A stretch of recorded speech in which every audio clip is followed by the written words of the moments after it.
This week, Radio 54 comes to you as the home edition. Now, I've decided to completely immerse myself in the way other countries would be functioning during a complete lockdown. So I've decided on my 5th day of staying at home and not leaving the house. And I got to tell you, it's one of the hardest things I think I've ever done in my life. But I'm doing it. So this is the Radio 54 episode 6, season 3, but this is the home edition for me. The rest of the guys will be coming to you from the studio. I'll be coming to you from right here in my dining area. Right, so let's get into it as well. In a week where the very fine Mercy Mwangangi stated that Kawangware was a new COVID hotspot in the country. And the same week where those in Kawangware were like, go f*** yourself, because they weren't having it, coming out and saying if they cannot buy food and pay for their basic necessities, then they won't be getting tested. It's a shitty move, but those in the informal settlement, but you kind of got to see their point in this whole thing. It's the same week in which the president said that every shilling given to the Ministry of Health will be accounted for. Every shilling. Actually, let him tell you. Wakati ukifika, it shall be audited in broad daylight. Kila shilingi, kila dururu ambayo imetumika, Wakenya waweze kujua hii pesa ilitumika kwa njia gani na kusaidia nani. We shall make it public. Hakuna kitu ambayo itafichwa. And it's the same week that both Tanzania and Ghana continue to up because of poor as hell judgment calls by their respective leaders. Welcome back to Radio 54. Now, there are some beautiful people who just simply will not go away. We're going to start this week's episode with one of those beautiful people. What we really have to ask ourselves is this really how they are? Or are they so smart that they can literally find a way to make themselves relevant in any and every circumstance possible? Oh yes, if you haven't guessed by now, we're talking about the man who could be, maybe not, but could be, not sure really, the Nairobi governor, Mike Sonko. All right, now let's take a look back at what has been an amazing journey so far for the Nairobi government.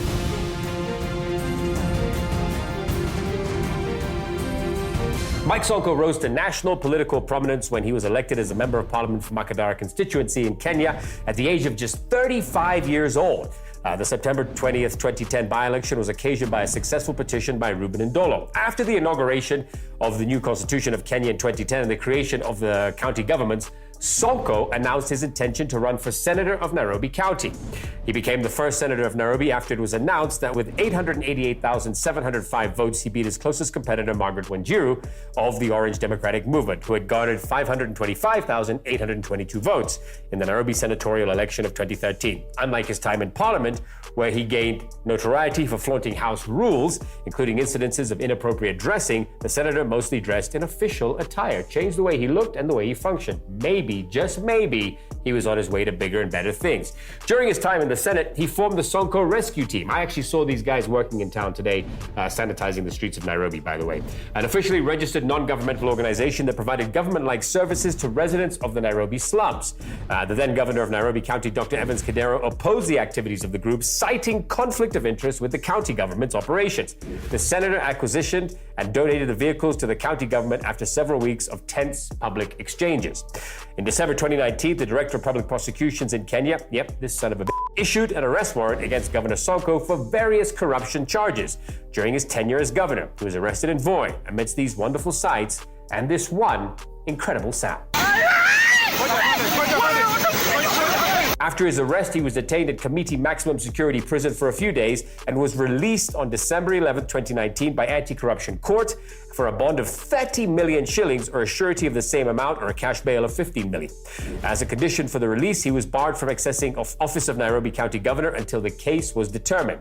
But there is some confusion now as to whether or not he is in fact the governor of Nairobi, or if he has anything to do with Nairobi at all. In what capacity, and how come he's still making decisions and basically holding Nairobi, East and Central Africa's financial hub, by the balls? On Citizen TV in early March, Sonko had this to say, and I quote, "If I failed Nairobi people, why am I still winning awards for my performance as Nairobi governor?" What awards are these?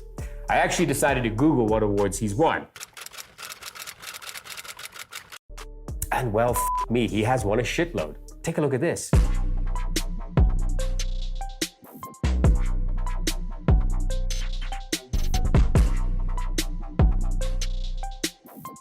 Including this one. That's right, Nairobi Governor Mike Sonko has bagged the World Peace Messenger Award from the World Peace and Diplomacy Organization in Los Angeles, California. On Monday, December 23rd, 2019, the governor was awarded for his efforts in reaching out to the less fortunate and for his commitment to reform youths associated with criminal groups. Let's fast forward. to right now. In the past few weeks, Mike Sonko has managed to create a global buzz regarding care packages by filling them with Hennessy, causing the company that makes this incredible cognac. That's right, this segment is actually sponsored by Hennessy. Hennessy, never stop, never settle. The makers of Hennessy decided they had to come out and clearly state that Hennessy or any other alcohol will not protect anyone from coronavirus. Now it gets worse. But before we get into how Nairobi's leadership is now at a standstill, it's time for a little game of who wore it best. That's right, bitter enemies from day one, aligned to two different leaders, one a loyal member of the opposition, the other Mike Sonko. Here it is, who wore it best, Mike Sonko or the Sultan, Ali Hassan Joho? Tweet us your take on who wore it best between these two sexy beasts, and you may get a mention on the next episode of Radio 54. A clear hatred for Ali Hassan Joho, Sonko has now taken a page out of his book by putting up disinfectant booths in Nairobi. But as who? The Nairobi County government began erecting mass sanitizer spraying booths in the city in an effort to stop the spread of coronavirus. The first booth was erected at Kencom bus terminus to disinfect commuters boarding buses at the area. The booths, though, looked as if they were going to come down because ultimately Big Mike no longer has jurisdiction to do city works or any public service. But some tears and a favorable response from the High Court, and the booths stay. That's right, the High Court stopped the destruction of COVID-19 sanitizer booths erected in various parts of the city by the Sonko rescue team. SRT is a non-governmental organization associated with Nairobi Governor Mike Sonko that undertakes various charitable work. In recent weeks, it's been involved in fumigating city slums and also erected these sanitizer booths at strategic locations on city streets and bus stations, as well as the Kenyatta National Hospital and other government installations. He does good work, but the question remains, and I think even he may not have the answer. So let's ask Mike Movie Sonko, are you still the governor of Nairobi? Now, Sonko has decided that no matter what, he will not hand over the county functions and intends to keep his power. Sonko's defense is as follows. Through his spokesperson, Ben Mulwa, he said the process has been hijacked by unnamed state officials hell-bent on frustrating and embarrassing him, as well as ruining his relationship with Kenya's president, Uhuru Kenyatta. I think that ship may have already sailed. We need leadership, folks. We need a strong hand to guide us through this very troubling time. Somehow, it feels that if perhaps, maybe, possibly, it could be that it's easier to take advantage of a difficult situation. Our uncertainty could be the ideal playground for politicking and general f***ery. Speaking of leadership, there are a number of countries in Africa that are doing a damn good job of controlling the pandemic. Let's start with Uganda. Now, people in UG, and I have some friends there, thought that their president, Yoweri Museveni, was out of control for his lockdown rules, locking down airports, telling people to stay the f*** at home, and the results? 83 cases of coronavirus and 0 deaths. Mozambique, 76 cases, 0 deaths. Even here in Kenya, there may be more cases than expected, but this is one of Africa's main hubs. So with that in mind, the return is actually not that bad. 2 leaders and 2 countries totally f***ed up. And this just goes down to ignorance and stupidity. And for lack of a better word, f***ery, which has become obviously my new favorite word. Yes, that's right, Tanzania has f***ed up. Their president, John Pombe Magufuli, decided that this was not a serious enough problem to shut down anything. Now, they're the fastest growing country in terms of new coronavirus cases. On Thursday night, April 30th, Tanzania's NTV reported the country's opposition leaders accused President John Magufuli of hiding information on coronavirus deaths, as their government reported that only 16 deaths had actually been recorded. Tanzania reported their first case on March 16th, and in the last 2 weeks of April, their cases jumped to 480 as Magufuli designed to set up more measures to prevent the spread of the disease, and market centers are still open. So much so was the country against putting measures in place by mid-April that a Tanzanian pastor, Josephat Gwajima, sparked outrage after he trolled Kenya and Rwanda for recording coronavirus cases, arguing that the pandemic escalation in the two nations was due to enforcement of strict rules in the battle against COVID-19, which include banning church gatherings. And guess which f***ing side God is on? You dumb s***. And I mean, while we're discussing this, let's discuss Ghana. So Ghana's virus cases rose 24% a week after lockdown was eased, causing all kinds of backlash on social media that they really shouldn't have relaxed the rules. Last week, Ghanaian President Nana Akufo-Addo lifted a 3-week lockdown on the basis of improved coronavirus testing. The Ghanaian president had said non-essential businesses in Accra and Kumasi could reopen, but under guidelines of social distancing. And that backfired like a motherfucker. As of April 19th, when the lockdown was lifted, the country recorded just 1,042 cases and 99 recoveries. However, figures from Ghana's Ministry of Health on Thursday showed that the country currently has almost double that amount of cases of coronavirus or COVID-19. Look, presidents and other leaders that are playing Russian roulette with the lives of their citizens, we don't know enough about this virus at this point in time to understand really what must be done. I mean, this motherfucker doesn't know anything. And well, in the UK, what makes global news coming out of the UK at this time? Keep in mind that this is a country with 171,000 plus cases and close to 27,000 deaths. And what makes global news? This guy standing on the front of Downing Street clapping for health workers. I reckon, and I mean this, that those health workers would rather have PPE suits. My take. Well, that's it for Radio 54 as I continue to isolate myself here on day number 5 where I haven't left the house, as you can probably tell, and I'll continue to do this for the next few weeks as I stand in solidarity with those on full lockdown. So when you join us next week, I'll be on day 12 and I'll probably look a shitload worse than I do right now. But we'll see you next week. Thanks to Mariam, Justine, and George in the studio. His palms are sweaty, knees weak, arms are heavy. There's vomit on his sweater already. Mom's spaghetti, he's nervous, but on the surface he looks calm and ready to drop bombs. But he keeps on forgetting what he wrote down. The whole crowd goes so loud. He opens his mouth, but the words won't come out. He's choking how? Everybody's choking now. The clock's run out. Time's up, over, plow.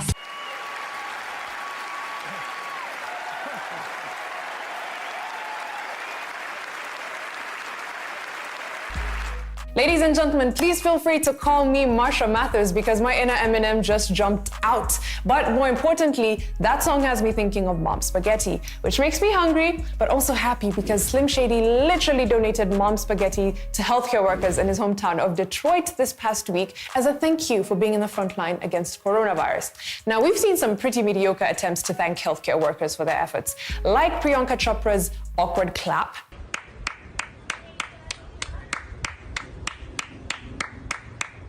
to a ferry doing donuts in the River Thames,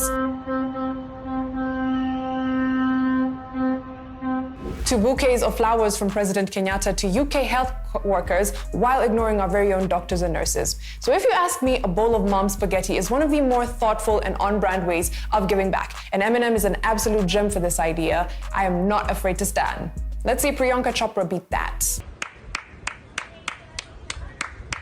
If that saucy story didn't already let you know, this segment is all about focusing on the good, the funny, the odd, and basically anything that won't make you feel like shit.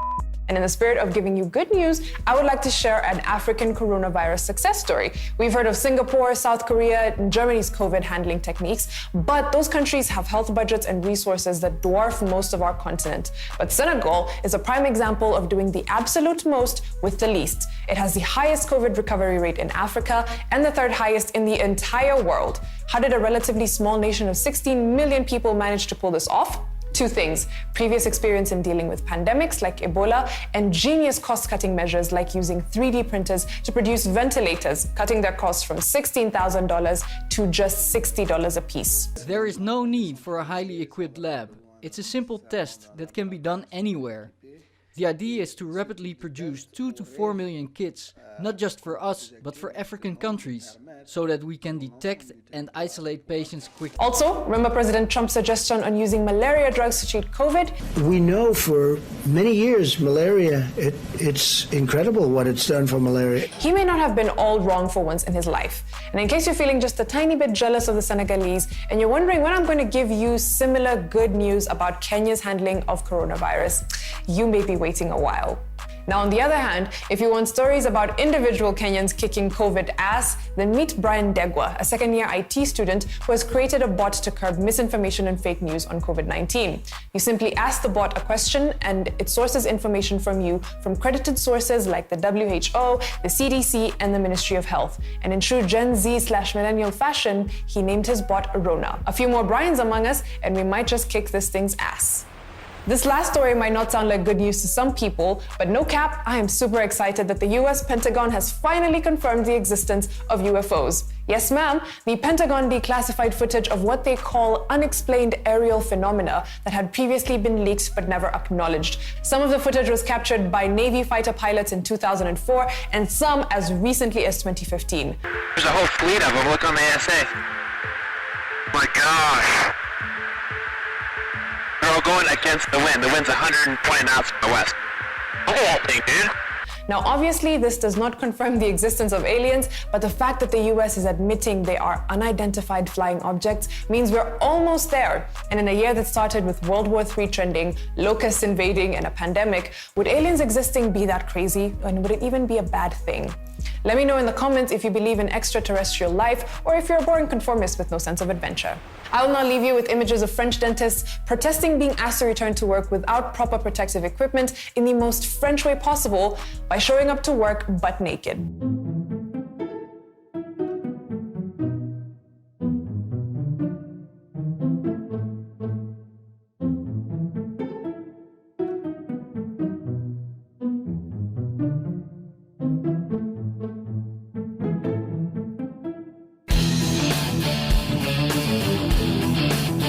Welcome to yet another episode of Banter Buddies. My name is George. I'm Justine. So on today's episode, I'll be showing you guys 6 ways you can wear your girlfriend's tops and how to match them to your moods. Really, George? No, I'm kidding. That's a different episode. Today, we'll be reviewing stories, our favorite stories, which are nothing short of absurd. And we'll start with this story from the land of the free. So what do you think about Donald Trump? Okay, look, DJT is that guy. He's like a stable genius. He actually told people to ingest bleach, you know? Yep. And it's out there now, you know. Einstein is very shook. Einstein is struggling just to keep up with Donald Trump. Personally, I actually think he was just being overzealous in his desire to help his people out. I mean, think about it. You're the president, 60,000 people and counting have died globally from COVID-19 and you have no input. I mean, you have to do something. So I think he just tapped into his medical profession. Yeah, he didn't go to the Vietnam War, so I think this is like his contribution to helping save America. I'd actually love to hear his suggestions on other diseases. I think we've been warned to keep an eye out for an outbreak of malaria. Again. I know, it's Africa, man. So think about a journalist posing a question to Trump. Mr. Trump, what do you think about malaria? And he goes, well, what spreads malaria? Definitely mosquitoes. Okay, mosquitoes. And I've seen mosquito coils used to disperse mosquitoes. So how about doctors see into how we can turn everyone into being a smoker? Yeah, does that sound like something you do? That's something that he will do. I see him doing that personally. You know, like the tobacco industry will get a boost. I have a personal sleeper that I use to kill mosquitoes. Like, I have a tapestry of just all the mosquitoes I've ever killed on my own. I feel like he will also give an auto sleeper manufacturer for mosquitoes. Yeah. And also it wouldn't hurt to build your homes out of mosquito nets. So doctors look into that and see how we can get rid of malaria in 1 month maybe. First of all, that's the most terrible Trump impression because he's actually serious. I would listen to that guy. I did this. The fact that he actually talks with his hands a lot, so you kind of feel, you just did it at the beginning.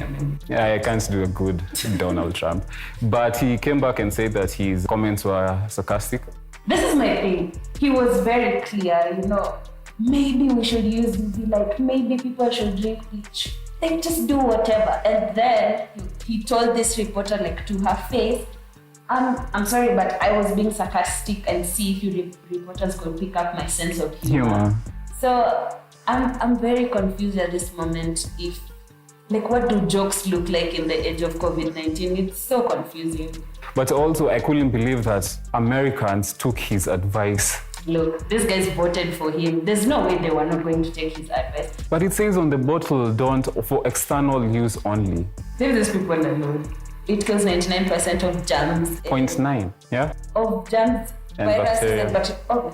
Just to make sure, just to reiterate, you're not asking anyone to drink bleach. Do not drink bleach. You know who I feel sorry for? Yeah. The lady who was being addressed by Trump during the FAST conference. Is it still coming out of his mouth? She was she saw their life just going. But she actually defended him and said, when Trump sees new information, he gets really excited. A little baby.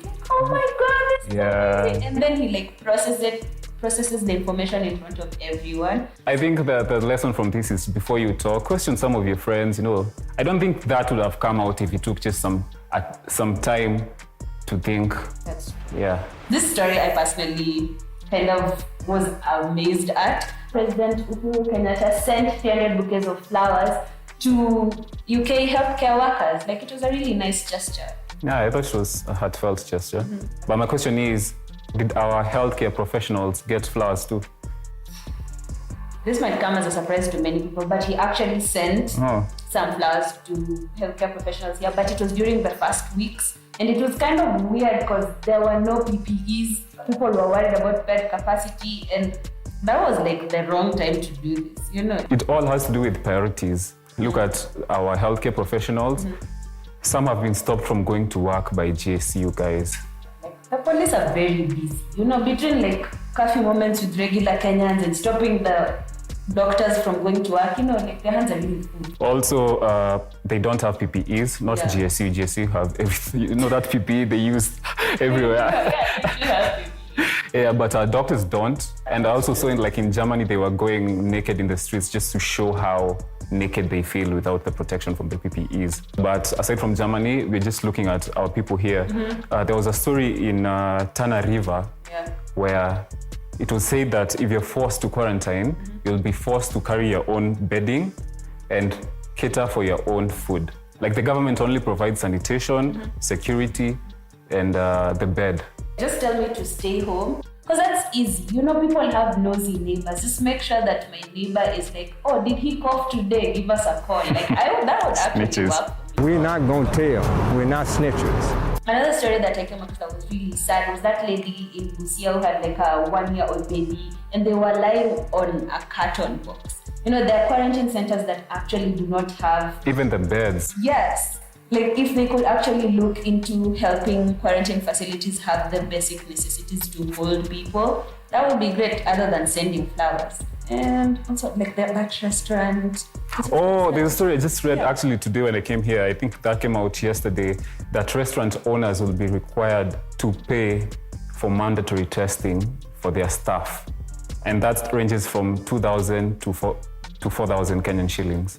That's insane. Like, people in the restaurant business have had to close down for weeks now, which means they've already lost so much. I know UK is like trying to do that thing where give people flowers when they can still smell them. But no one is gonna smell them if we're all dead. Yeah, I mean, he's sending flowers to people in the UK, and back home we're dealing with the stigma.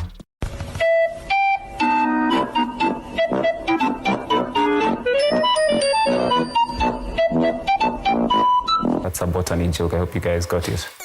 Yeah, I mean, he's sending flowers to people in the UK, and back home we're dealing with the stigma.